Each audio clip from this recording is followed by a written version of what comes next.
ল্যাগারেঞ্জ 1 পয়েন্টটা কি, সেটা কোন জায়গায় অবস্থিত একটু দেখুন।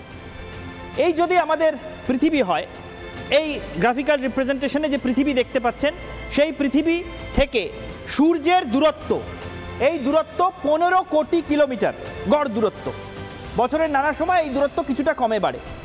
এই 15 কোটি কিলোমিটার দূরত্ব পুরোটা অতিক্রম করে সূর্যের কাছে কোনো বস্তুকেই পাঠানো সম্ভব নয়, কারণ সূর্যের তাপে অনেক আগেই সেটা পুরোপুরি ছাই হয়ে যাবে।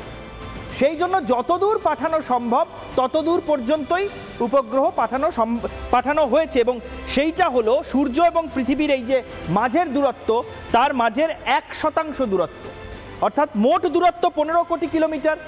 পৃথিবী থেকে সূর্যের দিকে 15 লক্ষ কিলোমিটার পর্যন্ত পাঠিয়ে দেওয়া হয়েছে এই আদিত্য L1কে।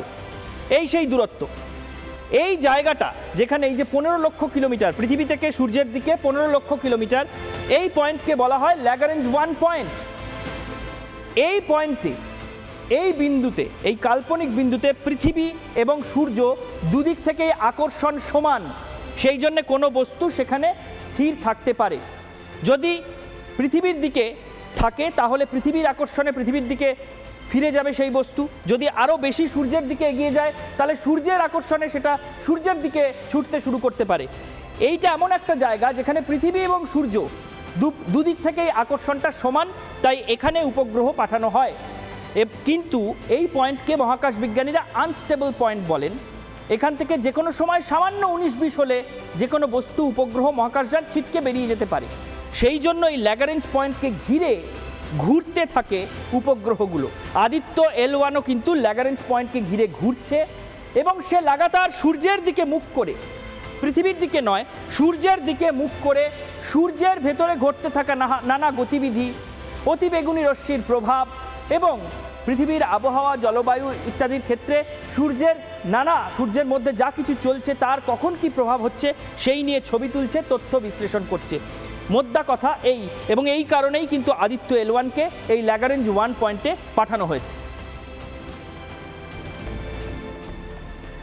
দেখুন, আদিত্য L1 তো পৌঁছে গিয়েছে, কিন্তু সেখানে গিয়ে আদিত্য L1 করবেটা কি, তার কাজটা কি, তার থেকে আমরা কি কি পাবো, এক নজরে আপনাদেরকে ছোট ছোট করে বলে নিই। আদিত্য L1 মোট 7টি পেলোড নিয়ে সেখানে গিয়ে উপস্থিত হয়েছে। এই 7টি পেলোডের মধ্যে আবার দুভাগে ভাগ করা হয়েছে, যে পেলোডগুলি নিজের মতো করে কাজ করবে। যে 4টি পেলোড এরকম রয়েছে এই 7টি পেলোডের মধ্যে, যারা সূর্যের আলো নিয়ে গবেষণা করবে, সূর্যের আলো সম্পর্কীয় যাবতীয় তথ্য ইসরোর কাছে পাঠাবে। এটা হলো 4টি পেলোডের কাজ। বাকি যে 3টি পেলোড, তাদেরও কিছু কাজ রয়েছে। বাকি 3টি পেলোড প্লাজমা নিয়ে, চৌম্বকীয় ক্ষেত্র নিয়ে, মানে সূর্যের চৌম্বকীয় ক্ষেত্র নিয়ে যাবতীয় তথ্য, যা যা তথ্য পাওয়া সম্ভব সেই সমস্ত তথ্যগুলিকে পৌঁছে দেবে ইসরোর কাছে, যা আমাদের কাছে ছড়িয়ে পড়বে এবং গোটা বিশ্বের কাছে ছড়িয়ে পড়বে। বাস্তবিক রূপে বলতে গেলে এটা ইসরোর তরফে বা ভারতের তরফে প্রথমবার সূর্যকে নিয়ে পড়াশোনা করার জন্য প্রথম কোনো পদক্ষেপ, এবং সেই পদক্ষেপেই ভীষণভাবে সাকসেসফুল। এবার প্রশ্ন আসতে পারে, এই যে আদিত্য L1 পৌঁছে গেল এতগুলো কাজের দায়িত্ব মাথায় নিয়ে, এখনো অবধি আদিত্য L1 এর তরফ থেকে আমরা কি কি তথ্য পেলাম, যেমন সৌরঝড় নিয়ে জানার কথা, ফোটোস্ফিয়ার, ক্রোমোস্ফিয়ার, করোনা, এই সমস্ত বিষয়গুলোকে নিয়ে জানার কথা, আদৌ কি কি জানতে পারছি? আরও একবার মহাকাশ বিজ্ঞানীর থেকে আমরা জেনে নেব যে ঠিক কি কি আমরা জানতে পারছি। আদিত্য L1-এর 7খানা যন্ত্র আছে।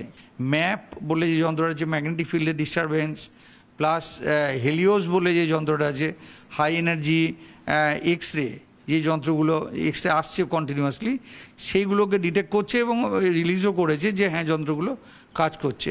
ইন্ডিয়া এই প্রথম মনিটরিং গ্লাস এরকম একটা স্যাটেলাইট পাঠালো, যেটা দিয়ে সূর্যের অ্যাক্টিভিটিকে মনিটর করা যায়।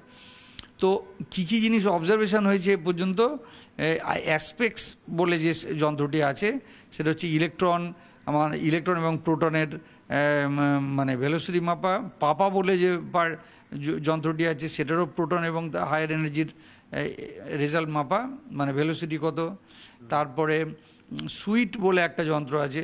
এই যন্ত্রগুলোর মধ্যে আমি দেখছি যে এ পর্যন্ত VLC যন্ত্র এ পর্যন্ত আমরা জানি না কাজ করছে, ঠিকমতো কাজ করছে কি না, কিন্তু অন্যান্য যন্ত্রগুলো মোটামুটি কাজ করছে। এটাকে মেনলি মনে করি মনিটরিং ক্লাস, অর্থাৎ সূর্যের বিহেভিয়ার, সূর্যের টেম্পারামেন্ট, হ্যাঁ, সূর্য থেকে কখন রেডিয়েশন আসছে যাচ্ছে, পার্টিকেল আসছে কিনা, এই সমস্তগুলোকে যদি আমাদের কিছু আগে থেকে আমাদের নোটিশ দিতে পারে, তাতেই আদিত্য এল1-এর কাজটা যথেষ্ট মানে বলে সাকসেসফুল বলে মনে হবে।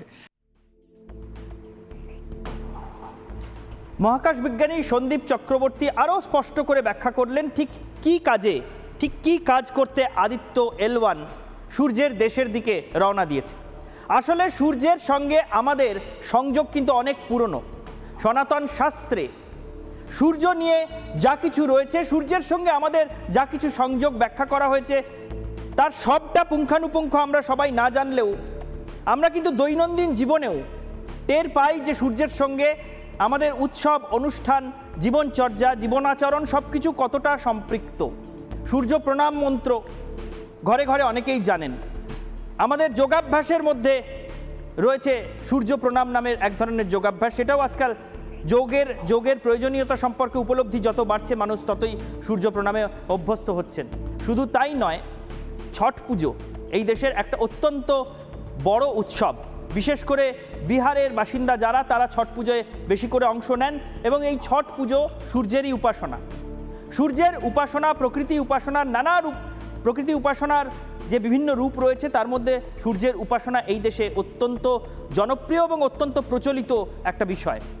শুধু তাই নয়, প্রাচীন ভারতীয় স্থাপত্য যদি দেখেন তাহলে আপনি ওড়িশার কোণার্কে যে সূর্য মন্দির, সেই সূর্য মন্দিরের স্থাপত্য যদি দেখেন তাহলে বুঝতে পারবেন যে একসময় সূর্যের রশ্মি বছরের কোন সময় কোন কৌণিক বিন্দুতে কিভাবে পৃথিবীতে এসে পড়বে তার সঙ্গে মিলিয়ে আমরা মন্দিরের একটা স্ট্রাকচার, একটা কাঠামো তৈরি করে ফেলেছিলাম।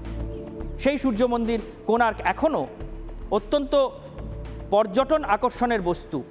ফলে সূর্যের সঙ্গে আমাদের, সূর্যকে নিয়ে আমাদের গবেষণা, সূর্যের সঙ্গে আমাদের জীবন যাপনের সংযোগ, এটা বহু হাজার বছরের। সেই সংযোগকেই আরও বেশি করে বাড়িয়ে নিতে, সূর্য সম্পর্কে আরও বেশি করে জানতে, এবং যখন এখন আমাদের হাতে অত্যাধুনিক প্রযুক্তি রয়েছে, অত্যাধুনিক বিজ্ঞান রয়েছে, তখন সূর্যের দিকে আরও কয়েক ধাপ এগিয়ে গিয়ে সূর্যকে আরও কাছ থেকে দেখার জন্য আদিত্য এল1কে পাঠানো হয়েছে সূর্যের দেশের দিকে। এবং সেখানে গিয়ে সৃজিতা, সেখানে গিয়ে আমরা কি দেখতে পাচ্ছি? এখনো পর্যন্ত বিজ্ঞানীরা জানাচ্ছেন কি কি কারণে আদিত্য এল1কে পাঠানো হয়েছে এবং তার ফলে আমরা কি কি পাচ্ছি। সেখান থেকে আদিত্য এল1 আর কোন কোন নতুন দিগন্ত আমাদের সামনে তুলে ধরবে জেনে নেব সৃজিতার সঙ্গে। আপনাদের কি মনে হচ্ছে শুধুমাত্র চাঁদের দক্ষিণ মেরুতে পৌঁছে যাওয়া বা সূর্যের কাছাকাছি পৌঁছে যাওয়া, তাকে নিয়ে পড়াশোনা করা এখানেই শেষ? একেবারেই না, বরং ইসরোর কাছে আরও বেশ কতগুলি প্রজেক্ট রয়েছে।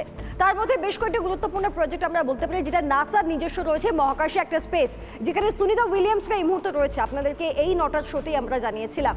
ঠিক সেরকমই একটা নিজস্ব স্পেস তৈরি করার সম্ভাবনা রয়েছে ইসরোর তরফে। এখানেই নয়, গঙ্গায়ন বলে একটা প্রজেক্ট রয়েছে, যেখানে 3 জন মহাকাশচারী মহাকাশে পৌঁছাতে পারেন। অত্যন্ত গুরুত্বপূর্ণ। এছাড়া মঙ্গল নিয়েও একটা গবেষণার কথা রয়েছে।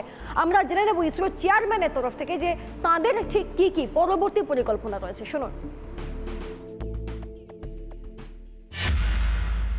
Few days ago, months ago, you had presented before the Prime Minister about this ambitious dream of India to have its own space station as well.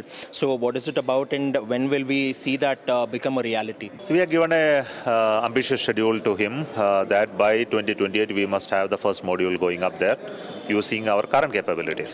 I think that is getting ready. We have worked out the details, engineering and cost for it, and also tied up how it can be manufactured in India and launched. It will be completely indigenous? Of course it will be indigenous. We cannot make rockets and make these type of things outside. It's not going to be possible. But long term we need to develop new capabilities of launching as well as higher size manufacturing capability, which we are already on the job. ISRO চেয়ারম্যানের কথা আমরা শুনলাম। তাদের আগামীতে অনেকগুলো project রয়েছে। তারা তাদের খরচ নিয়ে, তাদের জোর কদমে কাজ নিয়ে একাধিক তথ্য আমাদেরকে দিলেন। এবং এই যে সূর্যকে নিয়ে এত গবেষণা হচ্ছে, সত্যি কথা বলতে আমাদের জীবনের মূল সমস্যা এখন যেটা হতে পারে সূর্য থেকে, সেটা হচ্ছে অতি বেগুনি রশ্মি। সেটা নিয়েও কিন্তু আলাদা করে একটা পড়াশোনার জায়গা, একটু গবেষণা করার জায়গা তৈরি হচ্ছে। একেবারেই তাই। এবং সব শেষে ইসরোর চেয়ারম্যান ভি সোমনাথ যে কথা বললেন, সেই কথাটা আরও একবার উল্লেখ করে দিয়ে যেতে চাই। 2028 সালকে লক্ষ্যমাত্রা হিসেবে নেওয়া হয়েছে সৃজিতা। 2028 সালে আমাদের ফার্স্ট মহাকাশ স্টেশনের মডিউল মহাকাশে পাঠানোর জন্য ইসরো প্রস্তুতি নিচ্ছে। ভারতের প্রধানমন্ত্রীকে ইসরো কথা দিয়েছে যে 2028 সালের মধ্যে নিজেদের মহাকাশ স্টেশন, আন্তর্জাতিক মহাকাশ স্টেশন, তার প্রথম মডিউল পৌঁছে যাবে মহাকাশে। সেই লক্ষ্য নিয়ে ইসরো এগোচ্ছে। অর্থাৎ শুধু সূর্য নয়, মহাকাশের অন্যান্য সমস্ত রহস্যের দিকে, তার রহস্যের উন্মোচন ঘটানোর দিকে ইসরো এগোচ্ছে। ইসরোর জন্য অভিনন্দন এবং শুভেচ্ছা।